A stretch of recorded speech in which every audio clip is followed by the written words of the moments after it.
Que la paz de Dios, que sobrepasa todo entendimiento, esté guardando nuestros corazones y nuestros pensamientos en Cristo Jesús, Señor nuestro. Su hermana y amiga, Jocelyn Rivera, desde su espacio, liderazgo.clave.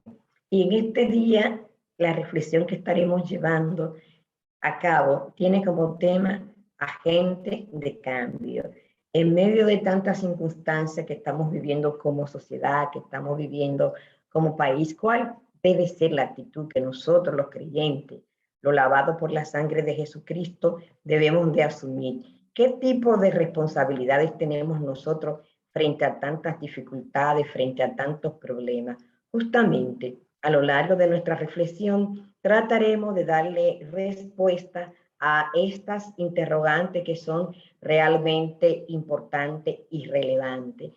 Empecemos viendo que por alguna extraña razón que tal vez nosotros en mucho tiempo no vamos a comprender, y en este espacio en el que vivimos no vamos a comprender, de alguna manera Dios le ha placido elegirnos a nosotros como instrumento para bendecir la vida de la persona. Hemos sido designados de parte del Señor para que nosotros entendamos que tenemos un rol importante en todo este tema de la expansión del Evangelio y de buscar la transformación en el mundo en que vivimos. Sin embargo, por alguna extraña razón, nosotros hemos reducido el Evangelio a una mera transición que implica la creencia correcta en lugar de ver la capacidad que tenemos para cambiar el mundo. Vemos un mundo donde la violencia ocupa un lugar relevante en la vida de las personas, en las estructuras que lo conforman, donde abunda la pobreza, la injusticia, la corrupción, el sufrimiento. Y cuando nos ponemos a observar ese mundo, nos damos cuenta de que el mundo necesita un cambio radical. Y es importante que nosotros y nosotras, como líderes cristianos, estemos conscientes de que Jesús ha delegado en nosotros la necesidad de promover este cambio radical que necesita la humanidad. Jesús nos trajo un evangelio caracterizado ¿por qué? Por la compasión, por la justicia y por la proclamación de las buenas nuevas. Y no debemos nosotros simplemente predicar un reino lejano y distante que de alguna manera solo vamos a experimentar cuando nos toque pasar a la eternidad, cuando nos toque pasar a la vida venidera. De alguna forma, muchas veces nosotros como cristianos simplemente nos limitamos a predicar a propósito de la vida eterna que ya hemos obtenido a través del sacrificio de Jesús. Y es importante que nosotros tengamos muy claro que para lograr ese cambio que necesita nuestra sociedad, nosotros tenemos que ser sal y luz en un mundo cubierto de tiniebla, cubierto de oscuridad, en un mundo caído. Necesitamos ser sal y necesitamos ser luz. Si usted en una habitación que hay luz prende otra luz, sencillamente ni se va a notar. Para que las tinieblas se alejen, tiene que encenderse esa luz en medio de las tinieblas.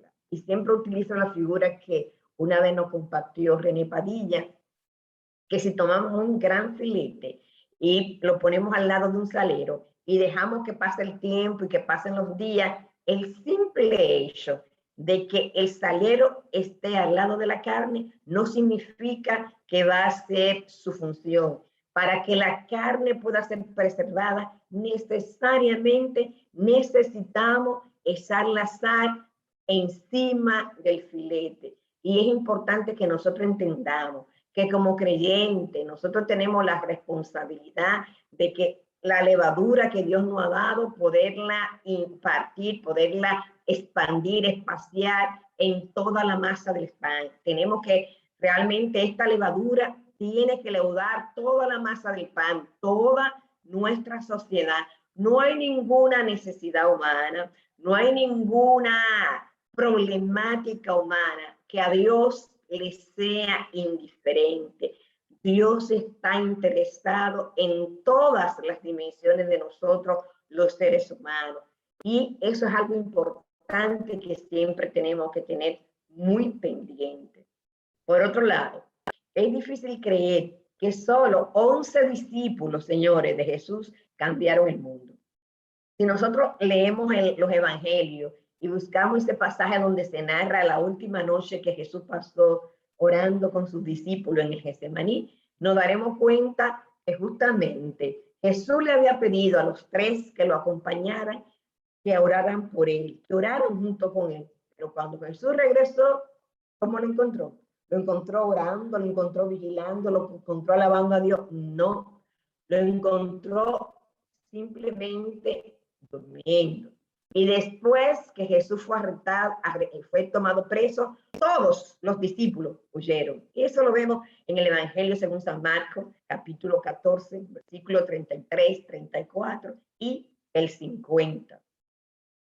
Interesante darnos cuenta que aunque eran los mismos hombres que más adelante entregarían su vida por Cristo y cambiarían el mundo, lo que durmieron mientras él más lo necesitaba, lo que huyeron cuando él fue tomado preso, ¿cómo es posible que luego pudieran transformar el mundo? ¿Qué pudo haber sucedido para primeramente transformarlo a ellos de seres cobardes a seres completamente valientes y dispuestos a entregar su vida a causa de Jesús, a causa de la expansión del Evangelio? Sencillamente, se encontraron con el Cristo resucitado. Después de la resurrección, vemos que los discípulos se convirtieron en agentes de cambios y alteraron el curso de la historia. Qué interesante analizar este hecho tan trascendental. La diferencia entre los discípulos antes y después de la resurrección fue completamente asombrosa. El temor se convirtió en valentía, la timidez se convirtió en audacia y la incertidumbre sencillamente se convirtió en confianza y la incertidumbre sencillamente se convirtió en certeza. Ellos sabían a quién estaban entregando su vida, su voluntad. Ellos sabían cuál era la misión importantísima que Jesús le había dejado encargado. Y ellos tenían plena confianza en que en algún momento iban a ser compensados con una vida diferente y que iban a ser compensados justamente con el recibimiento que el Señor le daría. La incertidumbre de no saber qué podría pasar se convirtió en certidumbre y sabían que un día no muy lejano su tristeza se convertiría en gozo. Sus lágrimas iban a ser secadas por Dios, de acuerdo a lo que dice Apocalipsis, capítulo 3, capítulo 21, del versículo 3 al versículo 5. Y de alguna forma, tú y yo no debemos comportarnos como los discípulos antes de la resurrección. No debemos comportarnos llenos de temor, de duda, de timidez. No. La pregunta es si estamos dispuestos a hacer este compromiso. ¿Cuál compromiso? A vivir y actuar de modo diferente como lo hemos estado haciendo hasta ahora.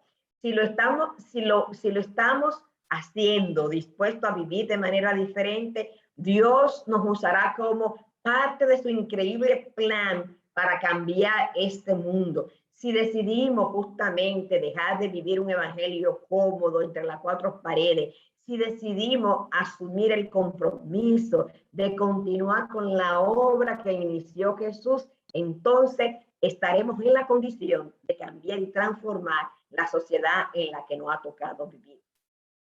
Es importante saber que no nos convertiremos en agentes de cambio para Cristo solamente asistiendo a la iglesia. Tendremos que tomar algunas decisiones y cambiar nuestras prioridades y nuestra conducta.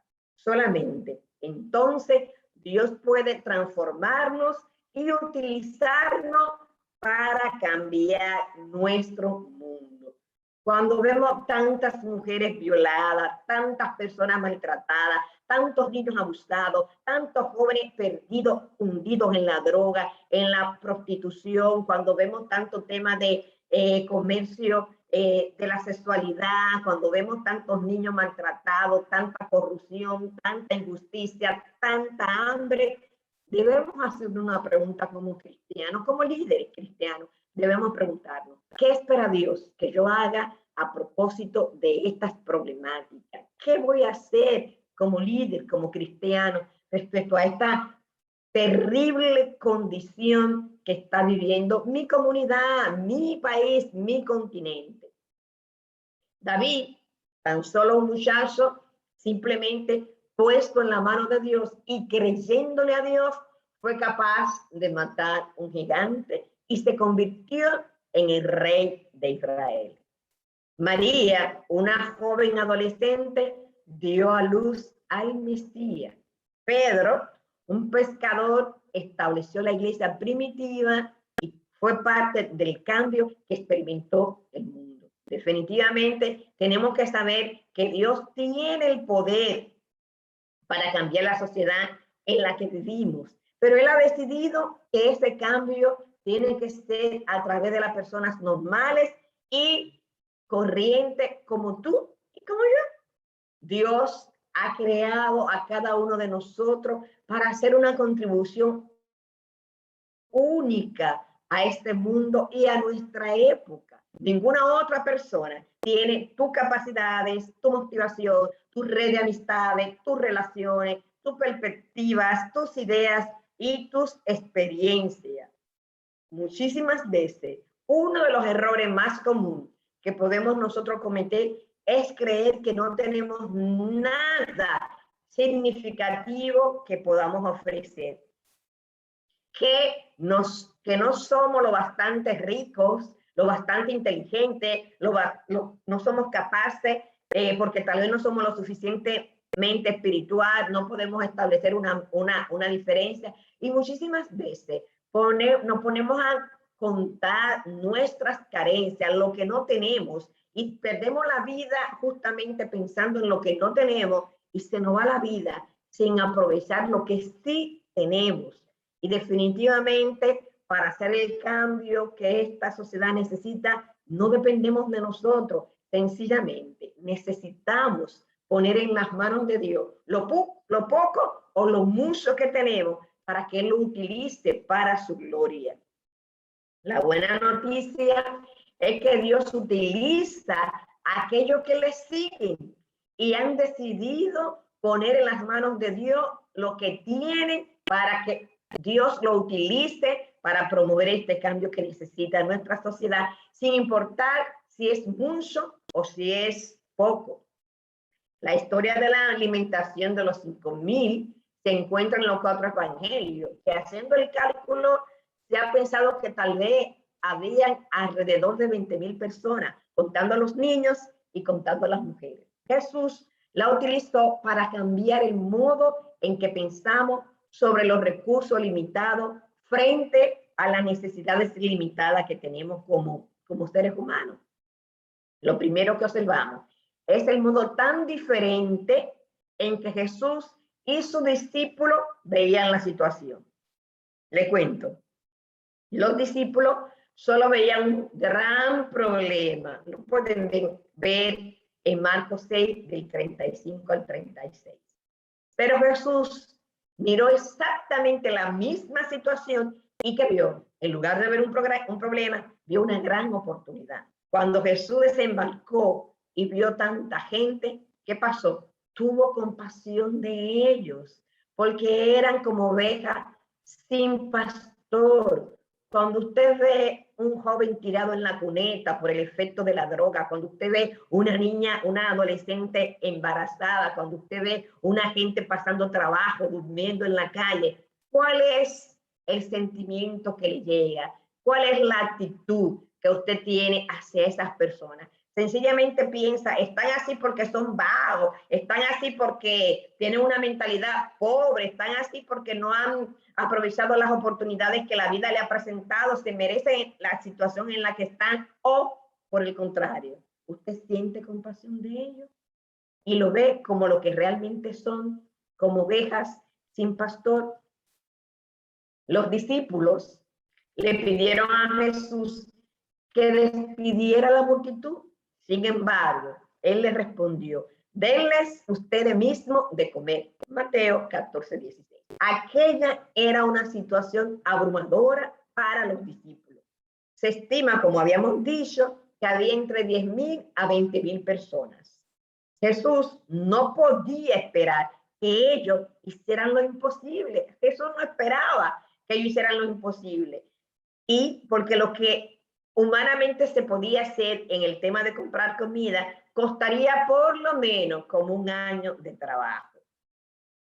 Seguramente que ellos pensaron, no hay manera terrenal posible de que todas estas personas puedan ser alimentadas. Hay demasiada gente, sería demasiado costoso. Esto definitivamente no es posible. Tal vez estos fueron los pensamientos, tal vez no, estos fueron los pensamientos que llegaron a la mente de los discípulos. Pero Jesús persistió. ¿Cuántos panes tienen ustedes? Y ustedes pueden ver eso en el versículo 38. La pregunta es, ¿cuántos panes tenemos nosotros? ¿Cuántos dones y talentos Dios nos ha dado? ¿Cuántos recursos económicos Dios nos ha dado? ¿Cuáles son los recursos que tenemos nosotros? Noten que Jesús no se abrumó por la magnitud del problema, sencillamente no. No preguntó cuánto costaría resolver el problema, sino solamente cuánto tenían ellos para ofrecer. ¿Cuánto tenemos nosotros como líderes cristianos, como iglesia, para ofrecer a las personas que están atravesando por este tipo de problemática tan lamentable?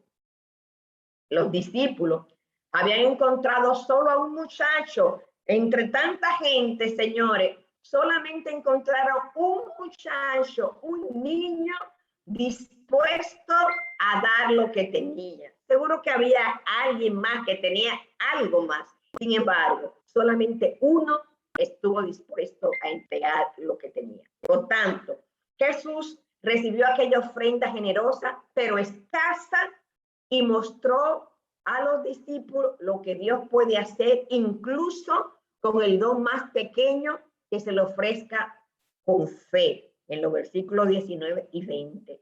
Independientemente de que era una pequeña ofrenda, el simple hecho de que este muchacho estuvo dispuesto a entregar su pequeña ofrenda, ahí vemos cómo Dios obró y hizo un milagro utilizando esa pequeña ofrenda, esa escasa ofrenda que este joven, este niño, estuvo dispuesto a ofrecer con fe. Aquí podemos ver el verdadero milagro. Sencillamente, confrontado con un problema abrumador, Jesús no pidió a los discípulos que hicieran lo imposible, no, solo le pidió que los llevasen, que le entregasen lo que tenían. Lo que ellos encontraron, lo que tenían, fue lo único que Jesús pidió. Entonces, Jesús, multiplicó la pequeña ofrenda y la utilizó para hacer lo imposible. El principio aquí es, Dios nunca nos pide que demos lo que no tenemos, pero Él no puede utilizar lo que no le demos. Él nunca nos va a pedir lo que no tenemos, pero si no estamos dispuestos a poner lo poco o lo mucho que tenemos en sus manos, el milagro no va a ocurrir, sencillamente. La pregunta clave en este momento es, ¿qué ves tú? Los discípulos vieron problemas, necesidades, dificultades, necesidades ilimitadas, recursos limitados, pero ¿qué vio Jesús? Totalmente diferente. Tú ves a la gente que necesita el amor de Dios, que está sufriendo, que está quebrantada. ¿Tú la ves realmente desde el corazón de Dios? ¿Ves el problema como que no pudiera ser resuelto y que esa montaña no se va a mover? ¿O ves la luz dispersando la oscuridad y el reino de Dios avanzando con fuerza? ¿Tú ves las oportunidades y las posibilidades o solamente ves los obstáculos y las dificultades? La pregunta es, ¿qué ves tú cuando ves a un ser humano sufriendo? ¿Qué ves tú cuando ves los problemas? ¿Ves problemas, ves obstáculos o ves oportunidades, ves posibilidades? Y además de eso, la otra pregunta clave, ¿qué tipo de evangelio tú has aceptado? Como líder cristiano, como cristiano, ¿cuál es el evangelio que nosotros hemos aceptado? Sencillamente, es un evangelio disminuido que se ha reducido a una transición personal con Dios, con poco poder para cambiar nada fuera de mi propio corazón. Es simplemente un evangelio de ir a la iglesia cada domingo, durar 2 horas alabando y gozándote y saber que Dios ha transformado tu vida, pero más nada. Es un evangelio reducido a estar sentado en una banca. Es un evangelio reducido a estar en un lugar cómodo, olvidándote de lo que está pasando afuera. ¿Qué tipo de evangelio tú has visto? ¿Qué tipo de evangelio tú has aceptado? Es un evangelio disminuido que solamente tiene que ver con mi salvación personal y que nada más tiene que ver con el evangelio. ¿Qué tipo de evangelio tú has aceptado? O por el contrario, el evangelio que tú has aceptado es un evangelio revolucionado, que es verdaderamente buena noticia para un mundo quebrantado. Tú has aceptado un evangelio de poder, tú has aceptado un evangelio que realmente le da buena noticia a ese mundo quebrantado. Tú has aceptado un evangelio que puede cambiar, revolucionar, transformar la sociedad, que puede a través de ti hacer una cosa extraordinaria, que puede llevar buena noticia a los pobres, a los oprimidos, a los encarcelados, a los enfermos, a los que están en sufrimiento. ¿Qué tipo de evangelio hemos aceptado? Tú eres el que cree que en el evangelio hay un poder, que el evangelio es poder de parte de Dios, o tú eres simplemente el que cree que el evangelio, bueno, es para mi salvación personal, para no irme al infierno. ¿Qué tipo de evangelio hemos aceptado? ¿Qué tipo de evangelio nosotros estamos predicando? Y esta es la pregunta clave. Le quiero dejar con estas 2 preguntas y quiero moverlo a la acción. La primera pregunta es, ¿qué estamos nosotros viendo? Cuando vemos el aumento de la violencia, el aumento de la droga, el aumento del narcotráfico, el aumento de la prostitución, ¿qué estamos viendo? Solamente estamos viendo el problema, solamente estamos viendo los problemas, solamente estamos viendo las dificultades, los obstáculos, o estos problemas lo estamos viendo como un gran campo de misión, como un gran campo de trabajar a favor de las personas afectadas por ese problema. ¿Cómo vemos los problemas? ¿Con indiferencia? ¿Lo vemos desde la indiferencia o lo vemos desde el amor? ¿Cómo vemos el problema? ¿Lo vemos con compasión o lo vemos con odio? ¿O lo vemos con rechazo? ¿O lo vemos con condena hacia esas personas que están afectadas por esos problemas? ¿Qué vemos? ¿Vemos el problema o vemos la solución? Y nos vemos a nosotros como parte de la solución, como cristianos, como líderes, como iglesia. Y la segunda pregunta importante que quiero dejar con ustedes en este día: ¿qué tipo de evangelio hemos aceptado? Un evangelio que solamente tiene que ver con mi salvación personal, un evangelio que solamente tiene que ver con que me asegura no irme al infierno, que me asegura la vida eterna, un evangelio de estar sentada cómoda en la iglesia sin hacer nada a favor de lo que más necesitan, o hemos aceptado un evangelio que es poder de parte de Dios y que tiene el poder de cambiar y transformar la vida de las personas.